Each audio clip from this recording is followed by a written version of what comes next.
Message de Monseigneur Philippe Christori en ce vendredi 30 avril 2021. Dans la grande tradition de l'Église, le mois de mai est celui de la Vierge Marie. Le rosaire tire son nom d'une couronne de roses que l'on offre à notre Maman du ciel.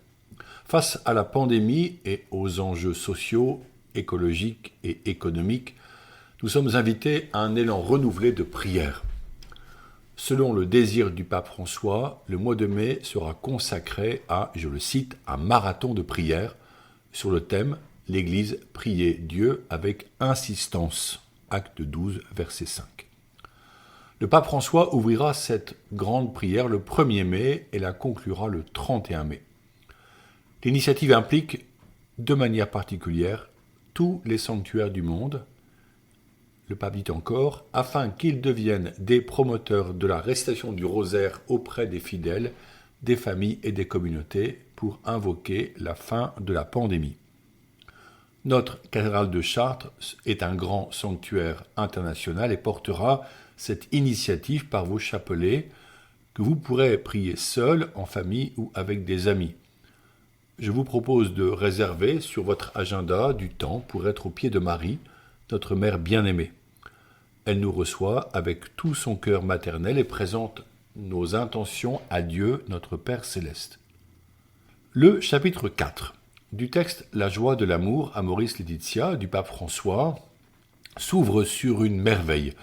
Je veux parler de son commentaire du chapitre 13 de l'épître de saint Paul écrite aux habitants de Corinthe. La communauté qui grandit en cette ville portuaire importante de Grèce s'enracine peu à peu dans la vérité de l'amour.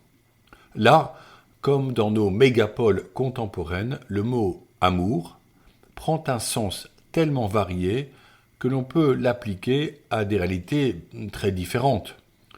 Des personnes, mais aussi des animaux, des biens, des choses. Galvaudé, le mot devient difficile à utiliser et peut expliquer l'embarras du jeune homme lorsque sa bien-aimée lui demande « m'aimes-tu » Qu'est-ce que l'amour ? Nous avons un mot, mais les Grecs en avaient 3. Eros, ou l'amour d'attraction, comme une pulsion sensible, l'amour pour les choses désirables, jusqu'à l'attrait physique des corps. Philia, comme sentiment d'amitié, ou encore la camaraderie réciproque, quand on veut le bien de l'autre, ce qui se retrouve en italien « ti voglio bene », je te veux du bien. Et enfin, agapé, expression de l'amour la plus élevée, c'est-à-dire un amour donné, sans retour sur soi, une oblation gratuite et absolue. En latin, l'équivalent d'agapé est caritas, que l'on traduit en français par charité. C'est d'agapé que parle saint Paul dans son chapitre si précieux que beaucoup de fiancés aiment choisir pour la cérémonie de leur mariage. Si je n'ai pas la charité, s'il me manque l'amour, je ne suis qu'un cuivre qui résonne, dit Paul. 1 Corinthiens 13 au verset 1. La grâce du sacrement du mariage est une force active qui perfectionne l'amour des conjoints, le stimule, le fortifie et le confirme. La première qualité de l'amour est la patience, comme Dieu se montre patient et lent à la colère, c'est-à-dire maître de soi face aux pulsions et aux agressions. Dieu est patient lorsqu'il nous laisse le temps de faire appel à sa miséricorde. Nos relations ne sont pas parfaites. Notre conjoint non plus, pas plus que nous.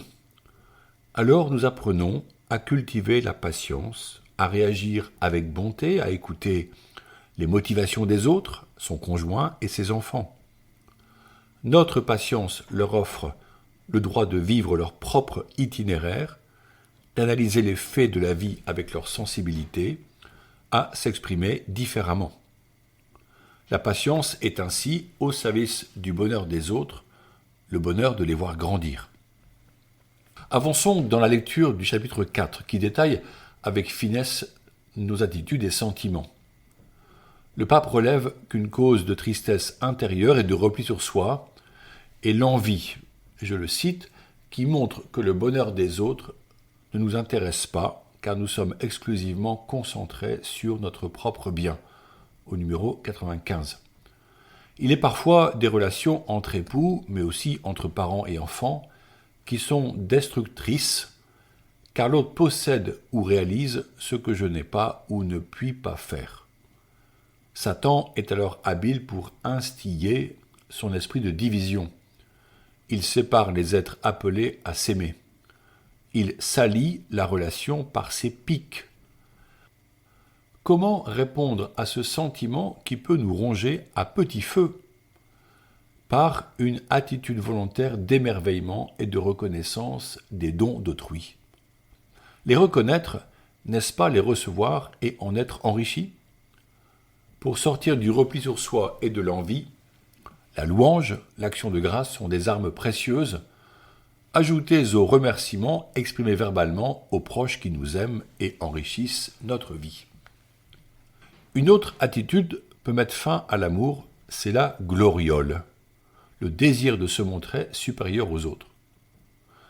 Le Christ n'a-t-il pas pris la dernière place, celle de l'esclave qui lave les pieds?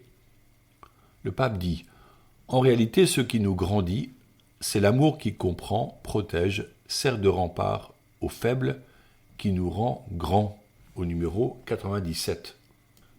Nous ne ferons donc pas les fanfarons.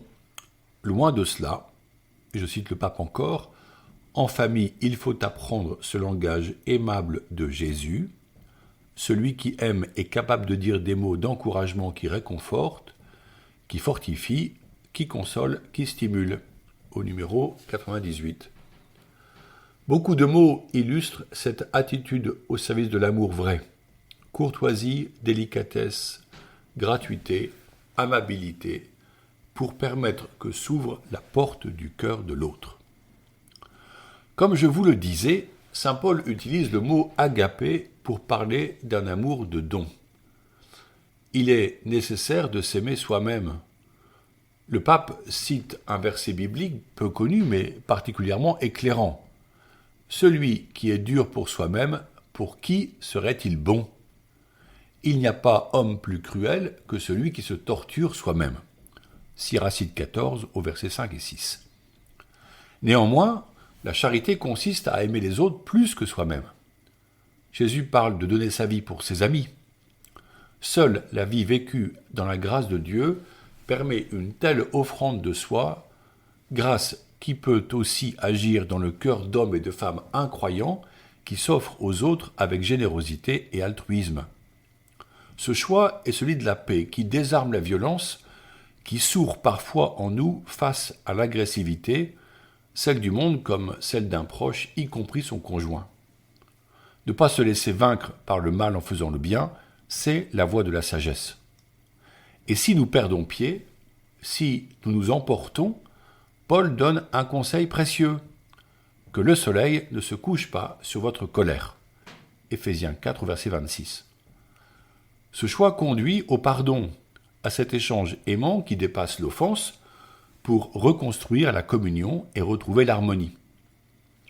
L'esprit du monde entraîne vers la rancœur, voire la vengeance. Dans la lumière du Christ, nous choisissons l'ouverture, l'écoute, la parole aimable, l'espérance. Comme avec une corde coupée, renouer le lien rapproche ceux qui s'étaient éloignés un temps. La victoire est belle pour ceux qui voient dans leur conflit une occasion d'un plus grand acte d'amour.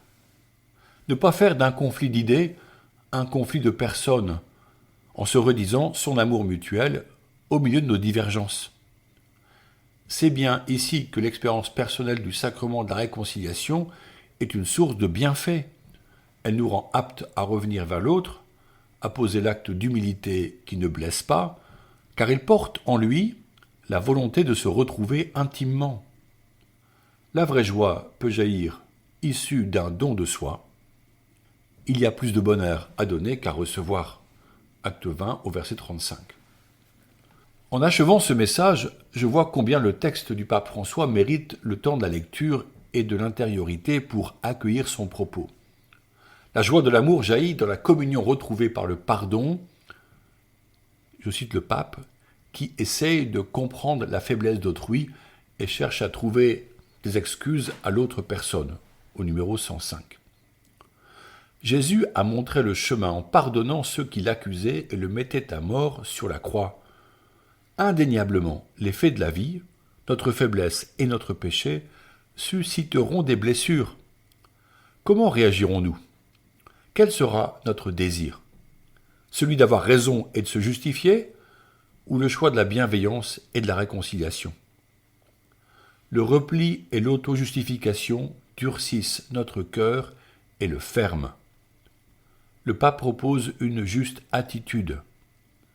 Il faut prier avec sa propre histoire, s'accepter soi-même, savoir cohabiter avec ses propres limites, y compris se pardonner, pour pouvoir avoir cette même attitude envers les autres. Numéro 107. Fondamentalement, le sacrement du mariage est un don pour vivre pleinement. Il est une force face aux épreuves. Il est une porte ouverte vers le ciel. Il est un lien entre un homme et une femme qui sont unis de cœur, d'âme et de corps en présence du Seigneur. Il est une promesse de joie profonde. Par ce sacrement, nous avons été touchés par un amour précédant toute œuvre de notre part qui donne toujours une nouvelle chance, promeut et stimule, au numéro 108. Loin de toute compétition, les époux sont invités à se réjouir du bien de l'autre, de ses talents, de ses dons qu'il nous offre en retour par un juste partage de biens, ceux de l'âme et du cœur. N'y a-t-il pas une joie profonde à constater que l'on fait la joie de l'autre, que notre présence est reçue comme un cadeau par le conjoint, que nous nous complétons? Répétons-le avec saint Paul, il y a plus de bonheur à donner qu'à recevoir. Je vous propose donc de revisiter votre regard sur vous-même pour entrer en ces jours du temps pascal dans l'accueil du Saint-Esprit, pour parfaire jour après jour vos relations, spécialement conjugales et familiales, et entrer ainsi dans la joie fraternelle éclairée par la présence lumineuse de Jésus-Christ. Bonne route. Confions-nous à Notre-Dame en prenant en main notre chapelet. Ce mois de mai sera-t-il l'occasion d'une belle école de prière avec les enfants, les adolescents et nos amis. Oserons-nous nous retrouver pour prier le chapelet? N'est-ce pas l'occasion de beaux moments quand ensemble nous présentons à Dieu le Père nos intentions, chacun son tour, et que nous méditons quelques mystères du rosaire? En attendant, j'insiste auprès de Marie qui nous écoute et conserve toutes choses en son âme, afin que des jeunes hommes entendent et répondent à l'appel au sacerdoce. Vierge Marie, Mère du Christ prêtre, Mère des prêtres du monde entier, vous aimez tout particulièrement les prêtres parce qu'ils sont les images vivantes de votre Fils unique. Vous avez aidé Jésus par toute votre vie terrestre et vous l'aidez encore dans le ciel.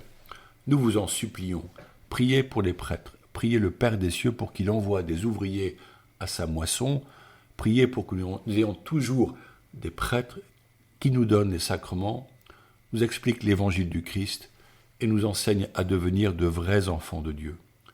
Vierge Marie, demandez vous-même à Dieu le Père les prêtres dont nous avons tant besoin, et puisque votre cœur a tout pouvoir sur lui, obtenez-nous, ô Marie, des prêtres qui soient des saints. Amen.